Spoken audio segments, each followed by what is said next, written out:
Om Swastiastu, selamat datang di video Bapak yang ketiga.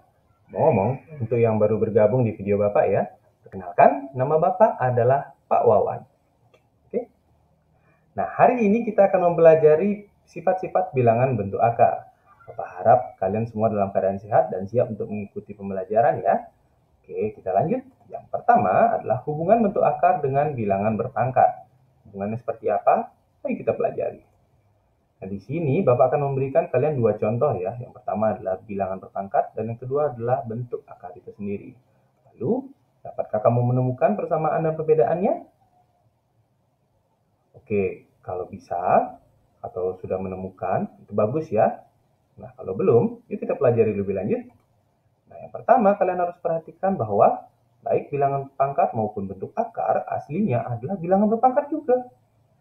Yang mana dibuktikan dengan, nah ini kalau bilangan berpangkat itu 4 pangkat 2, sedangkan bentuk akar ternyata bisa dirubah dalam bentuk 4 pangkat setengah. Sehingga persamaannya adalah keduanya merupakan bilangan berpangkat. Sudah mengerti? Kita lanjut ya. Lalu perbedaannya, nah ini yang diperhatikan. Pada bilangan berpangkat, itu pangkatnya adalah bilangan bulat, sedangkan pada bentuk akar, pangkatnya adalah pecahan. Sehingga perbedaan keduanya adalah bilangan berpangkat memiliki pangkat bernilai bulat, sedangkan bilangan bentuk akar memiliki pangkat bernilai pecahan. Sudah cukup mengerti? Bapak harap sudah ya. Oke, kita lanjut ke sifat penjumlahan dan juga pengurangan. Nah, pada sifat penjumlahan dan pengurangan ini, Bapak akan memberikan dua contoh, yaitu contoh dan bukan contoh ya. Nah, kita lanjutkan.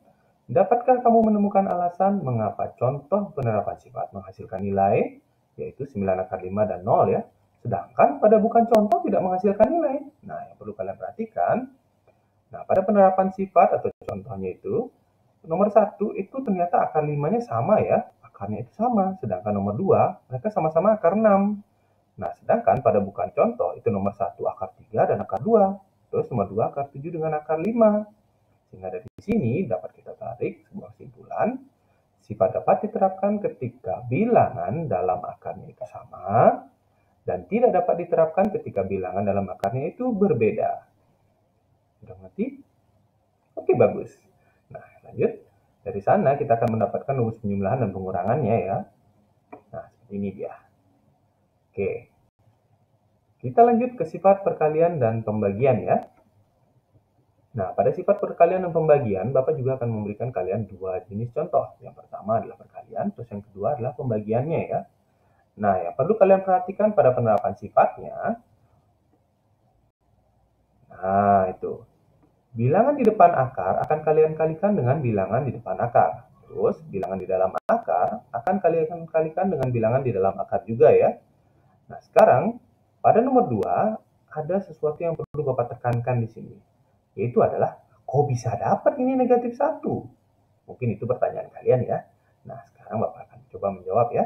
Jadi, ketika kalian mendapatkan suatu bilangan, misalnya negatif akar 5. Nah, bilangan di depan akarnya itu adalah negatif 1. Kenapa? Karena 1 tidak pernah ditulis di depan akar. Sehingga dia hanya ditulis negatifnya saja. Tetapi untuk nilainya tetap negatif 1. Lalu di depan akar 6, ya otomatis 1 ya, karena dia positif. Oke. Nah, ingat juga, bilangan di dalam akar akan tetap dikalikan dengan bilangan di dalam akar ya. Nah, dari sana kita akan mendapatkan rumus dari perkaliannya atau sifat perkaliannya seperti ini. Oke, sekarang kita lanjut ke rumus pembagiannya ya. Nah, di pembagian sebenarnya masih mirip, cuman kalau tadi dikalikan, sekarang dibagi, itu aja perbedaannya.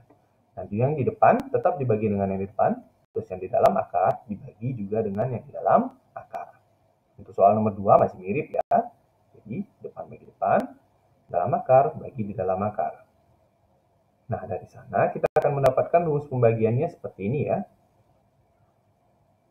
Oke, Bapak harap kalian masih bisa mengikuti video Bapak ini ya. Semoga video ini bisa membantu loh untuk kalian. Nah, yang berikutnya atau yang terakhir, kita akan membahas tentang bentuk irasional. Nah, di bentuk irasional ini ada dua bentuk. Yang pertama adalah seperti ini. Mungkin cukup ruwet ya kalau misalnya lihat saja. Jadi Bapak akan jelaskan ya intinya. Pada bentuk yang pertama, yang perlu kalian perhatikan itu adalah akar yang ada di penyebutnya itu. Kenapa? Karena kalian akan mengalihkannya dengan sekawannya. Jadi misalnya, kalau di penyebut itu adalah akar 3, maka kalian mengalihkan juga dengan akar 3 per akar 3. Kalau misalnya akar 5, ya, maka kalian akan mengalihkan dengan akar 5 per akar 5. Nah, sekarang pada bentuk yang kedua,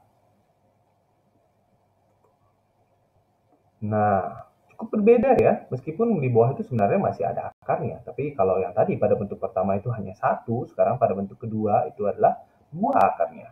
Terus, mereka digabungkan dengan tanda penjumlahan atau pengurangan. Nah, di sini yang perlu kalian perhatikan adalah tanda penjumlahan dan pengurangannya itu. Pada bentuk yang kedua, jika penyebutnya itu digabungkan dengan tanda penjumlahan, maka pengalih sekawannya adalah kebalikannya, yaitu digabungkan dengan tanda pengurangan. Jadi, jika yang di bawah itu akar 8 plus akar 6, maka pengalih sekawannya adalah akar 8 dikurangi akar 6 per akar 8 dikurangi akar 6. Begitu pula sebaliknya ya, andaikan misalnya yang di bawah ini ternyata akar 8 dikurangi akar 6, maka pengalih sekawannya adalah akar 8 ditambah akar 6 per akar 8 ditambah akar 6. Oke, itu dia beberapa hal yang perlu Bapak tekankan pada bentuk irasional. Semoga kalian bisa mengerti tentang bentuk irasional ini ya.